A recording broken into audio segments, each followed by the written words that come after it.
In hunting, the work ethic is going to get you to the top of the mountain, but it's the grit that's going to give you the staying power when that blizzard rolls in and that blizzard's hitting you in the side of the face with sleet, and you decide to stay there when everyone else decides to go home. That exact same thing is happening with grit when it comes to business, your spiritual walk, your kids, your marriage. It's that grit is that staying power. Can you stay when things really suck? Can you stay when things are really hard? Comfort is not going to make you a better man. Crisis will. Suffering will. Stretching yourself will. If you have a fruit tree and you want that tree to produce more fruit, for that to happen, leaves have to be pruned away, which pruning is a painful process that has to happen for that tree to produce more fruit. Today I interview the founder of MTNTOUGH Fitness Lab and my friend Dustin Diefenderfer about his threefold policy of life to have a strong work ethic, build a life of grit, and be comfortable with being uncomfortable. You will walk away inspired and with tools to make you a man living at full capacity. What kind of guy doesn't want to punch the devil in the face? And I think the way we punch the devil in the face is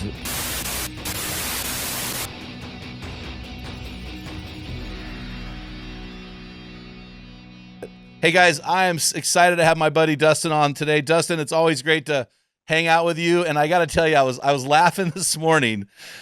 I got to confess a sin. I was laughing this morning as I thought about you because one of the last times I saw you, we were doing a workout at the MTNTOUGH Fitness Lab, I was the old guy in the room, probably by at least 10 years. And I remember we're carrying sandbags. I think we had 85-pound sandbags. And we had 10 rounds of this workout, and we were on round 8. And I'm like, oh my gosh, thank you, Jesus. I see light at the end of the tunnel. And you're standing next to me with your sandbag, and you yell out, 2 more rounds, we're going to 12. And I remember started yelling at you right during the workout. Do you remember that? Yeah. I was like, what are you doing? He's like, man, you never know when life's going to throw you a curveball. I'm like, shut up, I'm 58. I remember that look you gave me. It's just, you pierced right into my soul. Oh, buddy, I'm telling you what, I wanted to throw that sandbag and crush your skull. But anyway, but hey, we got through it. I mean, we got through it. And, it's been awesome. I've been heading to the gym, and I go in there, and guys go, what are you doing that you look so awesome? You look better than I've ever seen you. And I told my wife yesterday, or about 3 days ago, I said, honey, I said, I am in better shape today than I was at 58 years. I'll be 59 years old in a week. I'm in better shape today than I was at 48. Man. And that's saying something. Yeah. So, and that's a good goal. I mean, there's a lot of wisdom in that for guys to strive for in terms of staying on a fitness track. One of the hacks that does work is that concept of, can I be in better shape at 40 than I was at 30? yeah. Can I be in better shape at 50 than I was in 40? And can I be in better shape at 60 than I was at 50? And guys strive for it and can do it, and they do it all the time. But even if you didn't do it, just that philosophy alone creates this routine and consistency around fitness. It's amazing. Well, my wife and I were in Key West, but my son lives down the Keys. We were at Key West for Thanksgiving, and we were out in the ocean, and he took a picture of us. I don't post pictures of her in bathing suits or me with my shirt off. It's just not what my job is. For you, that's your job. It's not my job. But my wife goes, look at you. Look at your look at. And I have a goal, and I'll throw it out there. I'm going to get guys bothering me like crazy, but 225's coming out here, 2025. And my goal, I'll be 59 in December on the 14th. My goal is by June to have a six-pack.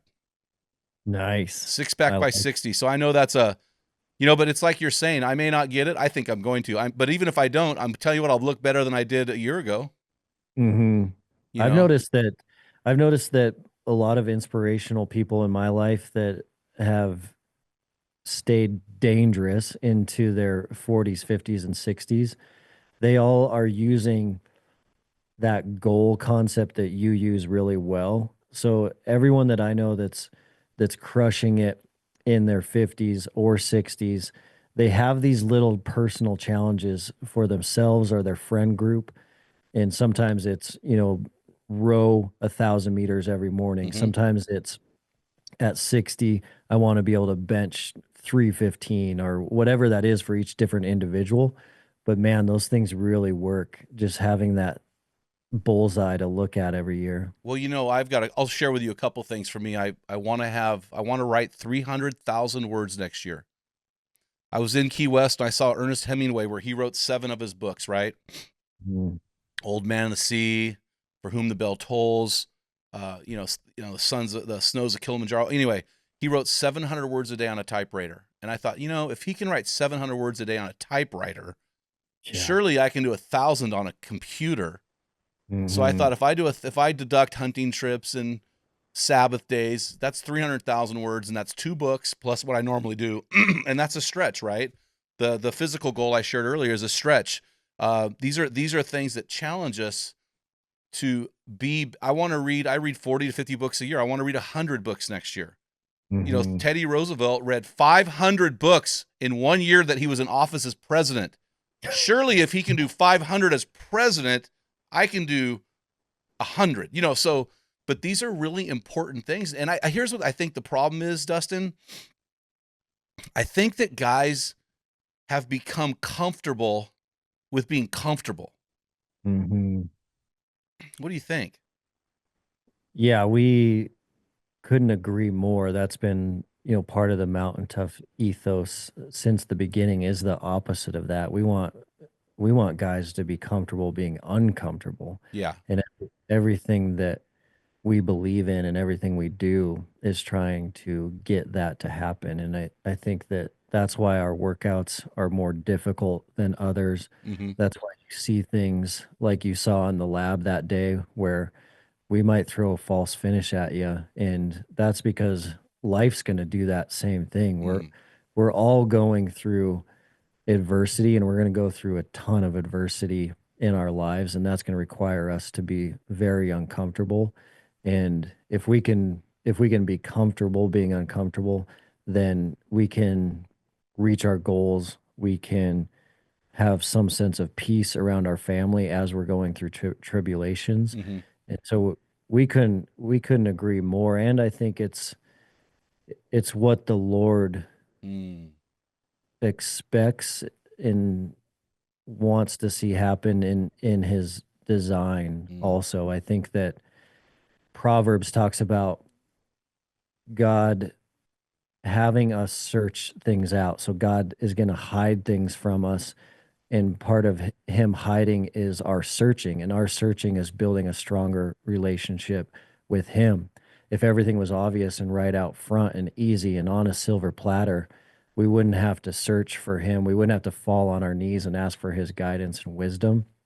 And I think that is an uncomfortable thing. Mm. And I think that that is a beautiful thing at the same time because that leads us to the path that we're supposed to be on in life. And a lot of these paths that we're supposed to be on in life are going to require some big leaps of faith and some very uncomfortable steps. And if you've never been uncomfortable in the outdoors, you've never been uncomfortable in the gym, you've never been uncomfortable at all in your daily life, then when you have to take some big leap of faith, you probably won't do it.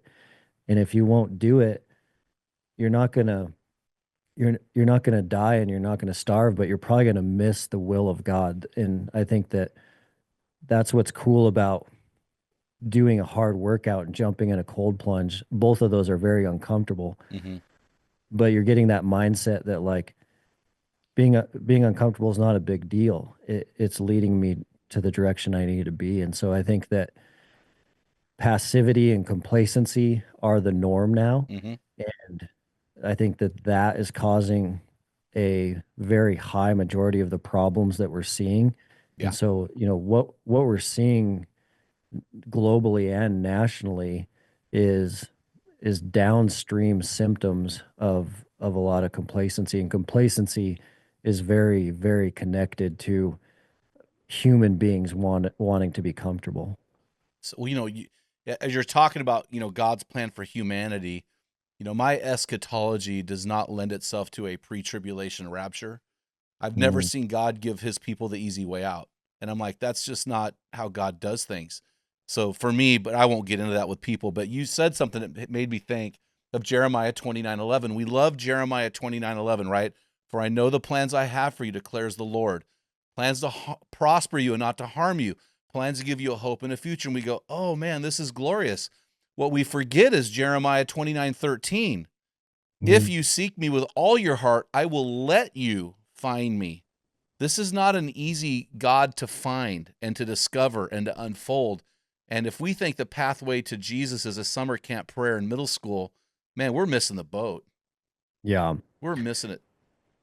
Yeah, we're missing it. And I think that he promises us to prosper, but that might not be here. That might be with him eternally. And I think that we see that a lot biblically. Like, no one is a better example of that than potentially Paul. And Yep. the amount of suffering that guy went through, the amount of tribulations that guy went through. Talk about the stuff that we're putting ourselves through now is a joke compared to the stuff that he went through, and he never complained. Mm-mm. And so I think that that Jeremiah passage is interesting because the prospering may be in eternity, not here on earth. Well, and the prospering often comes through pruning. Hmm. I mean, nothing. Well, I mean, come on. You own one of the probably the largest fitness app on the planet, and the way that you make men and women stronger is by breaking them down. Muscles Mm, don't grow unless they're destroyed first, right? It's a process of breaking down to build up. yeah. And that's a law of nature. God created that law of nature. Why wouldn't he do that in the soul of a person? Hmm. Yeah, and I've been thinking, I'm glad you brought that up because I've been thinking about that exact topic Hmm. for a while lately because it is obvious in fitness that that is true and that is the case. And in fitness, you have to you have to put in a lot of work to be more fit, and if you stop, that fitness goes away really, really fast. Mm-hmm. And so you can't just do a few things and be fit for life. And you always have to be breaking down that muscle through hard work Mm-hmm. to remain strong in your cardio systems and your muscular systems. And I think that that exact same recipe is the same in our faith walk, and we often miss that. And I know I've missed that a lot. And realizing that now as I've become more mature is that amount of work, that amount of time, that amount of effort, that amount of intentionality that we can put in the gym that leads us to some fitness. That same approach needs to happen in our faith life. Otherwise, we would be analogous to like a 15-year couch potato. Mm. Like if you had a 15-year couch potato that wanted to run their first 5K, when they run that first 5K, they're going to be incredibly out of shape physically. And if we use that analogy in our faith life, if we're not sharpening each other with our accountability group and our men's group, if we're not diving into the word, if we're not armoring up, if we're not um, plugging in and serving with our local church, then we are kind of the same as that couch potato in the physical realm. In the spiritual realm, that same amount of work has to happen for us to reach those benefits. It's interesting. I've been thinking a lot about the church, and I've had a lot of pushback over the years about calling men back into church. A lot of pushback. Mm, The church pews are empty, have where men should be filling them. The church pews are anonymous with men who are in them and nobody knows. And one of the things we're doing, Dustin, we're getting ready to launch a new ministry that'll probably come out in September called Death Ground. Basically, it's me sitting with men, calling them to death because I'm realizing the call to follow Jesus is not a call to summer camp in middle school. It's a call to death. I just shared a story last night about two sisters. You'll love this story. 257 AD under the Roman Emperor Valerian. Valerian orders the persecution of Christians, right? So these two beautiful daughters of a nobleman, one was named Rufina, and the second one, he was original. He named her Segunda. So Rufina and two. So he had these two daughters, beautiful, beautiful, beautiful, 17, 15-year-old girls engaged to these other Christian guys, right? Yeah. Well, under this persecution, the Christian guys who they were engaged to came to them and said, hey, we're going to renounce Christ. We want you to renounce Christ. Then once the persecution goes, we'll get back together. It's not a big deal. It's just words. The girls refused, and their fiancés turned them in, and the girls were executed. Man. And but see, we don't have that nowadays. Mm-hmm. We don't have these wonderful opportunities to die for what we believe. And it's created a world where Christianity is not biblical. Mm-hmm. It's soft. I don't know. Do you see that where you're at? Do you see that? Yeah, we see it 100%. And we had a friend of ours that was doing missionary work in China, and the family that they met in China at the end of their trip prayed for them. And as the Chinese family was praying for our American missionary friends, the Chinese family prayed that they would see some persecution. Mm. And our friends were kind of blown away. They're like, what kind of Christian would pray for me to see persecution? And so they asked him about that, and the Chinese family explained that the persecution that they've gone through as a Chinese family spreading the gospel has been very, very difficult, but it's only revealed the glory of God more than anything ever before than they've ever seen. Mm. And so I think that the struggle, the difficulties, and the challenges in life are what shows us the miracles more than anything else. And so I think a lot of times as Americans and American men, the devil has us exactly where he wants us. So I think the devil has us consumed with busyness, Mm-hmm. and the devil has us consumed with distraction and technology. And because of that, then strong men may have not stood up the church. And so I do find that a lot of churches locally and regionally can be tailored more for women and children. Mm-hmm. But it's not enough just to complain about that, because I think as strong men and as leaders and as spiritual leaders, if we're not satisfied with our church and how they're discipling men and how they're discipling us, complaining isn't the answer. I think the answer is start your own, build your own, Mm-hmm. serve in that church until you can kind of make some changes. And so I think that I do see a lot of that going on, and I think we are part of the solution at the same time. We have to be. We know 2 Timothy 3:12 says, and this haunts me. This verse haunts me. I hate this verse. It haunts me in America. For the godly in Christ will be persecuted. I mean, that haunts me because, I mean, man, we don't have it. How do we Mm, get it? How do we? Tertullian in the first century, I think it was the first century, maybe it was second century, said, the blood of the martyrs is the seed of the church. It's man. through suffering that the church grows, not comfort. The greatest thing that killed Christianity was when Constantine became a Christian. Roman Emperor Constantine became a Christian and made Christianity legal religion in Rome. It ruined it. So, hey, well, let's talk about, I'm intrigued by something. I got to ask this question. So, in reading about you, you have a threefold philosophy of life. Yep. So, and we've talked about a lot of this already indirectly, but let's talk about it. It's work ethic, grit, and being comfortable with being uncomfortable. So, let's talk about this. So, are these in order of importance, or did you order them on purpose? Was there more of a flow thing? Why is work ethic first, and what do you mean by this? Yeah, I think that I wouldn't say that they're in an order. I think that all three are important and they do feed off of each other. I know that work ethic in my experience has always trumped any sort of talent, whether that is building Mountain Tough or whether that is in the folks that we look to hire and surround ourselves with, and the folks that we study in our human performance studies as we're deciding how do we unpack what some of the best and the best are doing. And many times for us, that's the backcountry hunting world. Mm-hmm.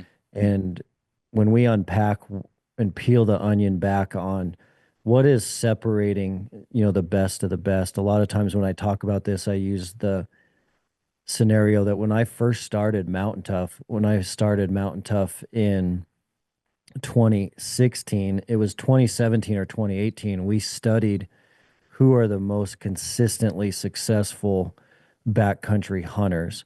And in that study, what we were looking at is there was a lot of individuals in our area here outside of Bozeman that had harvested elk with archery equipment, but there was a subset of individuals that had harvested elk with their bow for 15 or 20 Mm-hmm. years in a row. And so they were completely outperforming the statistical numbers. Statistically, an archery hunter is going to operate at 10% success rate. So that's one bull elk harvested with your bow every 10 years of hunting.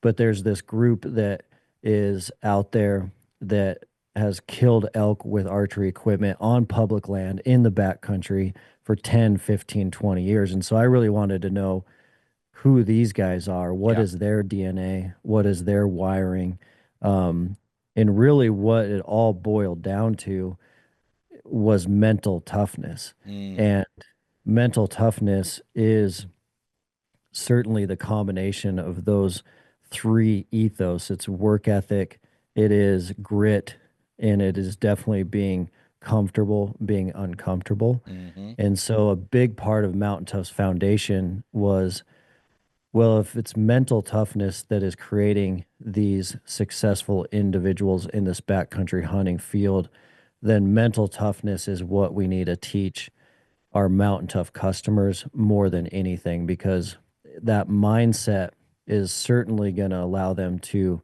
be more successful in the backcountry, but that same mindset is going to allow them to be more successful in every single thing that they do. Mm-hmm. And by being more successful in everything that they do, that's going to allow them to start achieving their life goals, not just their hunting goals. But the mental toughness that was creating these successful backcountry hunters, it definitely boiled down, a component of that is certainly work ethic. And that's what I saw with with Mountain Tough was with Mountain Tough there was plenty of people that could have done what we did. And so it was a blue ocean opportunity to take sophisticated elite level training philosophies and offer them up to the hunting, military, and outdoor community. Mm. So in 2016, I saw that blue ocean opportunity, and I didn't come from a strong training background. I didn't come from a training community or have a lot of training connections. It was all work ethic that got us to where we are today. And it was work ethic paired with there shouldn't be anyone you should be scared to talk to. There should be no one you should be scared to call. There should be no one you should be scared to invite, because no human is better than another human. We're all dumpster fires ourselves. And so Yeah. I think that work ethic I'd seen, pay off in the backcountry, and I knew it would pay off in business and in life as well. So work ethic, we see it day in and day out in every single thing we do, where it comes to our Mountain Tough coaches and our Mountain Tough employees and our Mountain Tough community, the ones that are really separating themselves from the pack, it's not their education, it's not their skill set. It's their work ethic that's, really setting them up to be successful in a lot of different areas of their life. You made a comment. I want to ask you about it because you roped something into work ethic just now, which I wholeheartedly agree with. You said a person who is not afraid to ask another person. So what I heard you say is that you've got a three-legged stool, right? You've got being comfortable with being uncomfortable, you've got grit, you got work ethic, but isn't work ethic tied into humility? Like if I'm going to win no matter what, I've got to find you. What you did, you found, the blue ocean, but you found it by looking at who are the best, and then getting help from those guys. Yeah, I think it's connected for sure. And I absolutely love that question you just asked, because when I grew up, I didn't think all things were possible. Ooh, And I thought that you had to have special connections or special parents with lots of money or special gifts to get certain things done in this world. And when I got out of my first job in college, I worked with this intern at this company that was this Ohio farm kid. And the Ohio farm kid was 10 years younger than me. And he carried this mentality that everything you want is at your fingertips. Anything you want to do, you can do if you put in the work. No one's better than anyone else. Any business you want to start, any objective you want to get done, if that passion and that desire is in your heart, you mm, can get it done. And so him and I actually ended up leaving the organization we were at, and we started our own company together. It was one of my first entrepreneurship undertakings, and we did Montana mobile meats. It was wild game processing mobily. So wow. if you killed an elk, you would call us. We'd back in this 20-foot enclosed mobile trailer, butcher shop, all stainless steel I inside. love it. We'd back it into your driveway. We'd process that whole elk in 2.5 hours. We'd pull away. You would have everything in your freezer, and you're not waiting 6 weeks or so from the processor, and it's your animal. It was an amazing company. But the most amazing thing for me was the gift that he gave me. And the gift that he gave me is really, you can do anything you want if you have the work ethic. And before I met him, I really didn't believe that. I had phenomenal parents. My parents were amazing, but they didn't teach me that aspect. I still thought there was gates and bottlenecks to a lot of different things. Mm. Uh, but without meeting him, Mountain Tough would have never existed, because that mentality of, if you put in the work, if you have the work ethic, you can really do anything you want to do. That all came from that gift he passed on to me. And it's been a game changer for sure. Yeah, and that's what people don't realize. Like some of the top shelf guys I know are very humble. The Mm, arrogant guys that are already bragging. You see this in the special ops community. There aren't any talkers out there. Those mm, guys are the posers. It's the guys that just kind of, low key, humble. They're the ones you got to watch out for. And I found that those guys, the guys that I interview who've done the most for the Lord, seem to be the guys that are willing to ask for help. They're humble. They're not, sucking the air out of the room. And it really is convicting on some levels and inspiring on others to realize that this work ethic, it has to be linked to something Christ-like in order for a man to find his way, because we can't, if our dream's big enough to be done alone, it's a weak sauce dream. We mm. need more. So work ethic. So I really like that, man. And this second one, um, I've got Correct. one of my life mottos, Dustin. I don't know if I've told you this, is you don't have to be the best. You just have to outlast the rest. So I know a lot of guys have great work ethic, but it's not sustainable. They can't sustain it over time. So grit, to me, your second stool, or leg on the stool or whatever, to me that's where the rubber meets the road. It's like, do you have staying power? How would you define the word grit? Yeah, I was actually just pondering on that because it is so connected to the third one as well Yes.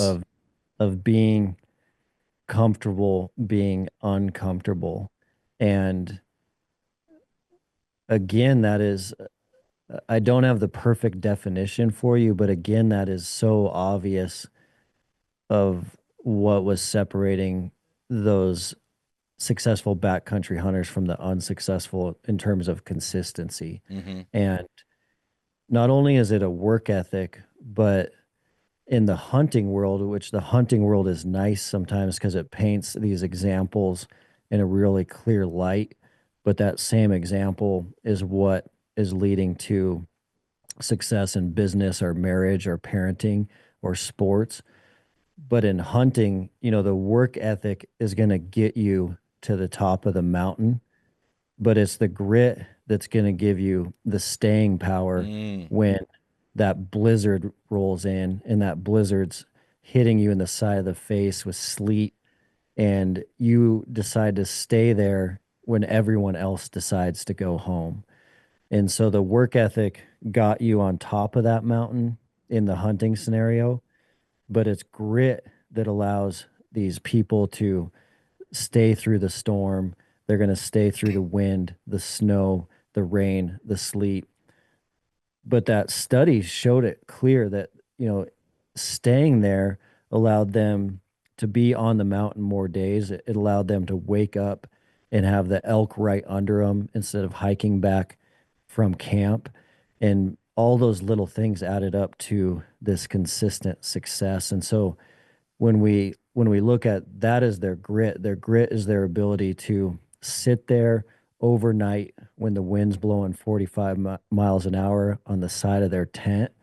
And because they stayed when everyone else went home, they became consistently more successful. But that exact same thing is happening with grit when it comes to business, your spiritual walk, your kids, your marriage. It's that grit is that staying power. Can you stay when things really suck? Can you stay when things are really hard? So I define grit very simply as the stubborn refusal to quit. So it's really interesting. So people wrongly interpret Christian history as a period of probably, the resurrection of Christ about 325 A.D. When these Roman emperors, Domitian, Nero, Valerian, Aurelius, these guys persecuted the church, and people, Christians especially, we wrongly interpret this persecution that they were persecuted because they believed in Jesus. And that's actually not 100% true. Roman law allowed the worship of Jesus as long as you worship the emperor, as long as you worship the idols.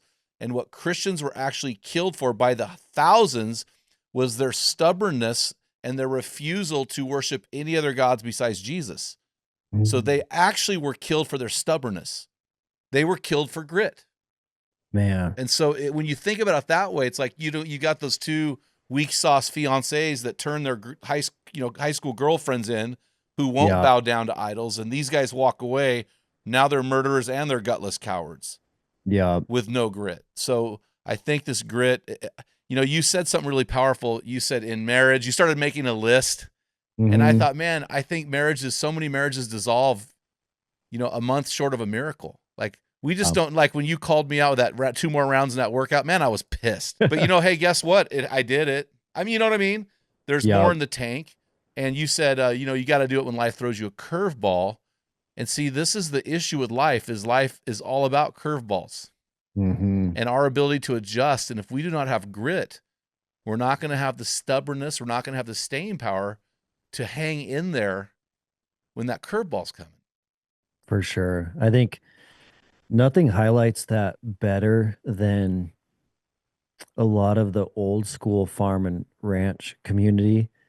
And so, with Mountain Tough having mental toughness as one of our number one principles, we get Mm-hmm. asked to talk about mental toughness a lot. And in many of those conversations, people think of mental toughness and they think about MMA, a guy climbing Everest. And so their brain always goes to sporting figures. Mm. But man, nothing really is a better example of mental toughness than when you think about some of the old school, even current day farm and ranch communities that are out there that nothing can bring them down. So they have their land and their cattle. Sometimes the prices are so bad they're losing tons of money. Then there's the flood. Then there's the wildfire. Then there's the drought, and Mm. the work ethic is obviously there. The grit is what they're like. I am gonna keep this positive attitude Hmm. regardless of how bad these external circumstances are. And the some of those ranch families that have survived 6 generations of droughts and fatigues and famines and wildfires, man, those guys, they have the mental toughness and they have the grit for sure. You have to have it. So let's talk about. I'm actually having my life ruined now by something. I'm going to share this with you. I recently have a new truck. It's a beautiful Dodge diesel, beautiful truck, beautiful truck. I'm being ruined by two things on the truck right now. Do you know what they are? Heated steering wheel, Yep, that's one of them. heated seats. Yep, you nailed it. They're ruining my life because I'm starting to fall in love with these things. Can you talk to us? And you've mentioned this a little bit. You talk to us a little bit about being uncomfortable. Yeah, I think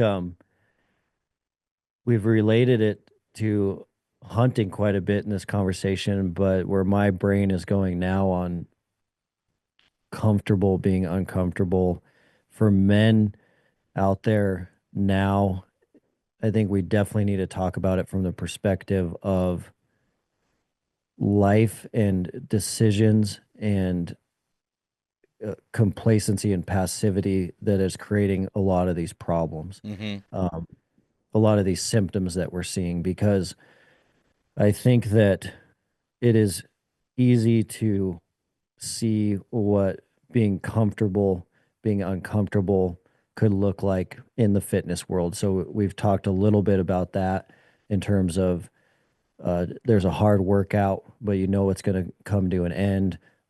There's a cold plunge, and you know it's going to be terrible, but you know that you're going to get out of it and be okay.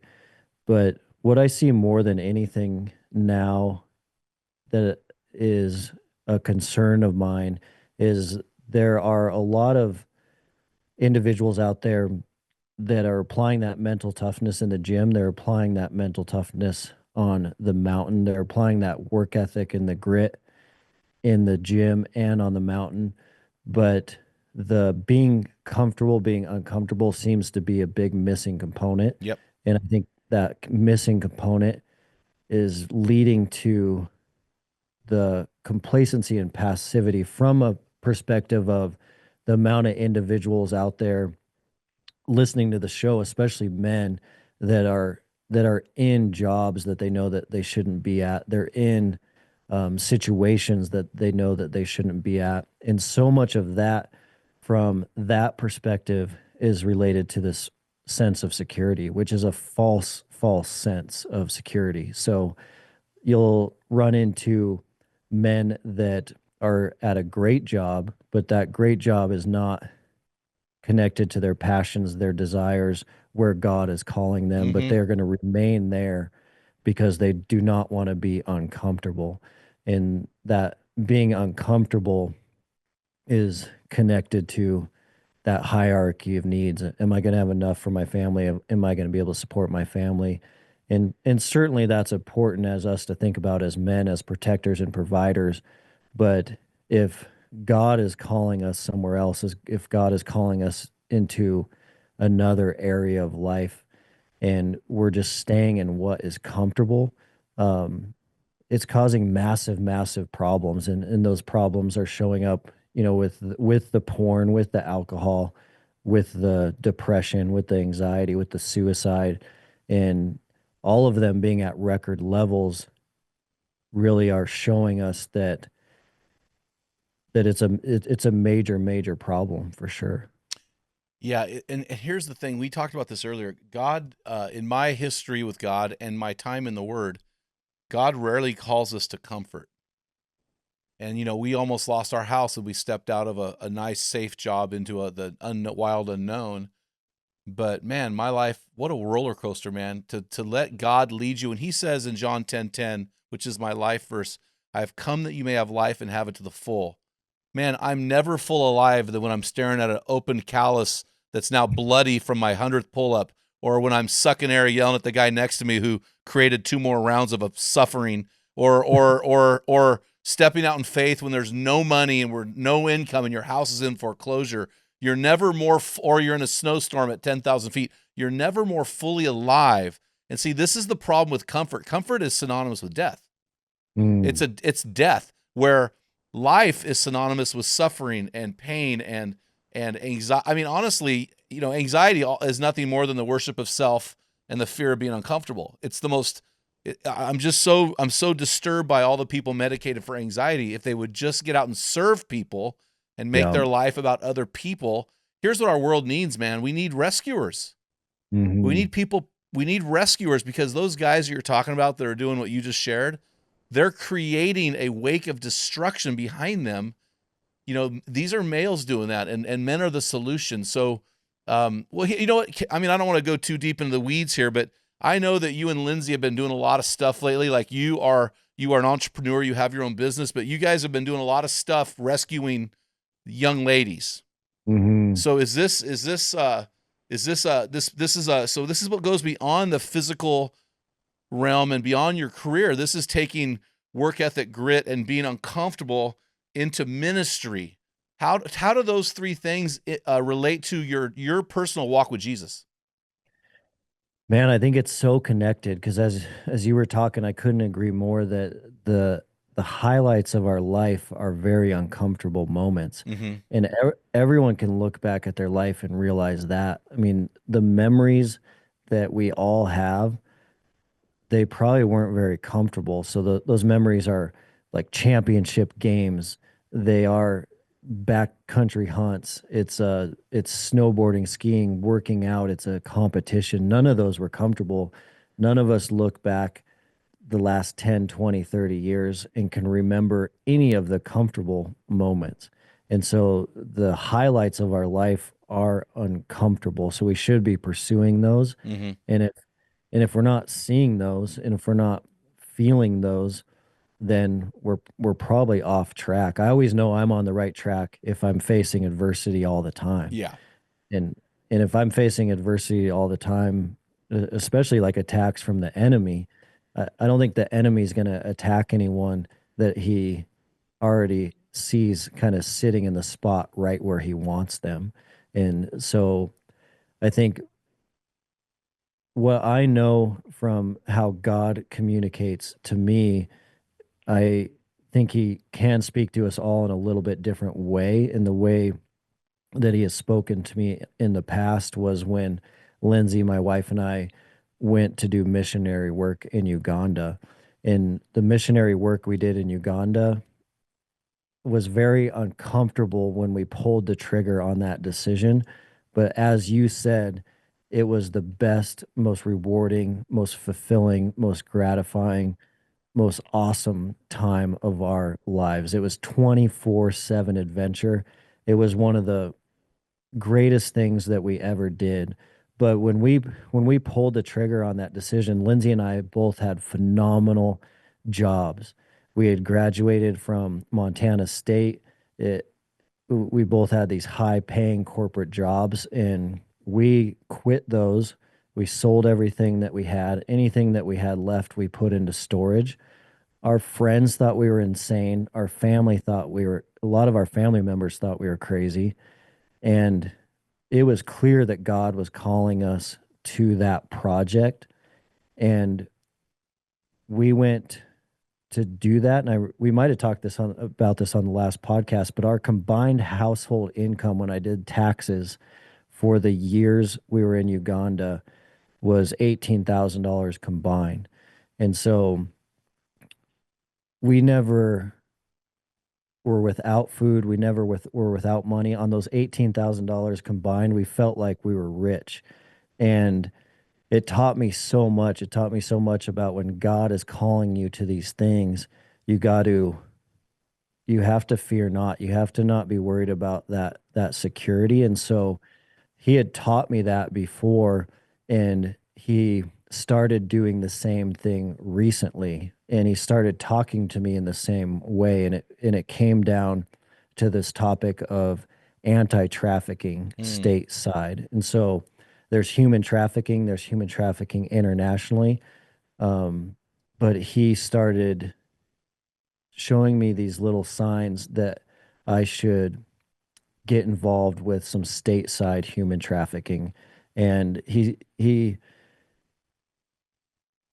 did it in a way that was really similar to how he called us to Uganda, which I thought was really awesome. So he actually had a Mountain Tougher sign up for the Mountain Tough app. And normally I don't see those orders come through because we have orders coming through all the time with the app being a global app. Hmm. And anyone that starts the app starts on a free trial. So there's no reason for me to look at that folder, that email folder. And I happened to look at it and I noticed the name Covenant Rescue Group.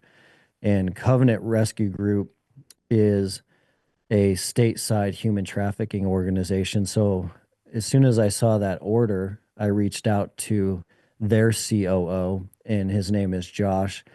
And I actually sent Josh an email, and I said, "Hey, I know this is weird, but I feel like God wants me to connect with you.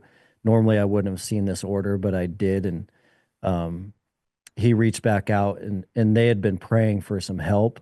And he's like, you should come out on some operations. We've been praying for some people to help. And so Lindsay and I have been going on those operations. They run about one operation per month. Um, but it's been really cool because it is so connected to Mountain Tough. Mountain Tough's mission since the beginning has been, how can we make a man a better man? Yeah. And how can we redeem men so that they're better fathers, husbands, friends, employees, bosses, employers? And they're signing up to get ready for a big backcountry hunt. But we know we are about to have the chance to pour into their whole entire life, physically, Hmm. mentally, spiritually, emotionally, nutritionally. And redeeming men is a big component of fighting stateside human trafficking. And so that got me excited really well. That got me excited right away. And then the operations themselves, they cannot help you to get extremely fired up, because what Covenant Rescue Group is doing is they are very laser focused on catching the bad guys. And the bad guys are looking for sex with kids. And statistically, the statistics are insane. So the FBI statistic is that a predator who is a predator looking for female victims will have an average of 50 victims before they're prosecuted. But a predator that preys on young males, so a predator that preys on young boys, will have an average of 150 victims before prosecution. And so that's prosecution too. So the rescues that they are doing, they are focused on going into communities, working with the local sheriff's department, and catching bad guys and getting those bad guys prosecuted. And so some of these operations that we've been on, you'll get an average of 10 bad guys caught. So you think about those statistics. If you're locking up 7, 8, 9, 10, bad individuals, you're talking about 500 potential victims out there that you stopped from seeing, any sort of trauma. So Wow. they're doing great work. They're doing phenomenal work. And I love that, Mountain Tough, with everything that we've preached since the beginning around not only being a better man, but taking some leaps of faith, and then also finding a way to serve. Um, I think it's really cool that God kind of opened up this door. Wow, it'll be interesting to see what the future holds for you guys. I mean, it sounds like God's speaking to you a little bit there. So, and that's scary, right? I mean, that's scary because you've hit the top of the ladder, you know? Mm. And so, Yeah. but I think that's how God does it, right? He says, "Hey, will you say yes?" And he takes you on a journey and he says, "Okay, now I've got a bigger yes." It's like I'm waiting. I'm like going, "Okay, God, I've been doing this for 12 years. What is there something next? Is this my life?" I mean, I don't know. And it Hmm. doesn't matter. You just got to go hard with work ethic, with grit, with being uncomfortable until God calls you to the next level. And if you can go like for the last since 2016, so 8 years of Mountain Tough, being uncomfortable, so you raise your discomfort level, then the next level is easier. But if you're a Hmm. couch potato and God calls you to run a marathon, you're going to drop dead of a heart attack. Can't handle it. The pruning conversations in the Bible, and you probably can articulate these much better than me, but they have been extremely helpful in that light, because if you have a fruit tree and you want that tree to produce fruit, and it is, but it needs to produce more fruit. For that to happen, leaves have to be pruned away, which pruning is a painful process for a tree and for us. But that has to happen for that tree to produce more fruit. That analogy in those scriptures in the Bible are incredibly helpful in times like this, because who doesn't want to produce more fruit? That's what we're all striving for. Well, it's interesting. I just preached on this. So John 12:24, Jesus said, unless a seed falls and dies, it cannot produce fruit. And one of our famous fruit here in Oregon is the Gala apple. The Gala Mhm. apple does not produce fruit until about 5 years old.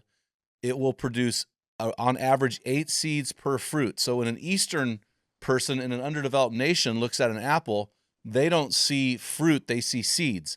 When we look at an apple, we say, I'm going to eat it now and throw the seeds away. But that one apple off a tree that produces on average 150 apples, that one apple with 8 seeds, after 5 years where it begins production until it dies at 75, 80 years later, that apple will produce 100,000 apples. And that's Yeah. just one apple off of a tree of 150 over 75 years. So we need to look at it different, is what I'm saying. Mhm. We look Yeah. at it with our American temporal mindset. And so when you look at this one, you pull off this one dirtbag who's going to violate 150 boys, and you times that times generations, Mhm. it, it's it's Generational. it's unbelievable the amount of lives that we change. But it's just putting it. It's just being willing. I don't know, man. I think if we just say yes to God, and you want to, on our last podcast, I really want our listeners to go listen to it. It was really outstanding. You and I had a pretty lengthy conversation about removing negotiation from your life. Hmm. And I think spiritually that's important. I think so. I really do, because I think every man out there, every man listening in their heart wants to punch the enemy in the face. Mm-hmm. What what kind of guy doesn't want to punch the devil in the face? And I think the way we punch the devil in the face is we multiply. Mm-hmm. So you, Jim, have a gift, and that gift multiplying is going to punch the enemy in the face. I have a gift, and if I can multiply that gift, and all of our gifts are unique, and God has given us favor and anointing for what those are. Mm. But if we can identify what those are and we can multiply it, then we're filling the earth with this gift that we have, and by that filling, it subdues the enemy. And that's what I've seen, with Mountain Tough, is that a man being a better man, if we can multiply that and we can fill this country with better men, we start subduing the enemy, and so we're punching the enemy in the face. And I think that is that is God's design, and that gets me so fired up, because who doesn't want to participate in that battle? Like, that is the battle that we all are longing for. And I think we all have the opportunity to do that. I think when it connects to my principle of can you be comfortable being uncomfortable, I think where that gets so important is I think we can miss these windows that God is giving us, that God wants us to walk into. And that's where it connects to can you be comfortable being uncomfortable? Because for me, like that Uganda experience, and now this experience that I'm in right now around trafficking, God doesn't leave those doors open forever. And so he's doing these things in your life to call you to certain things. Mm. And it's up to you to be obedient and take that step. But there's some timing there. Like Lindsay and I were in Uganda for a reason, and if we would have went 3 years later or 4 years later, we would have missed that reason. And Yes.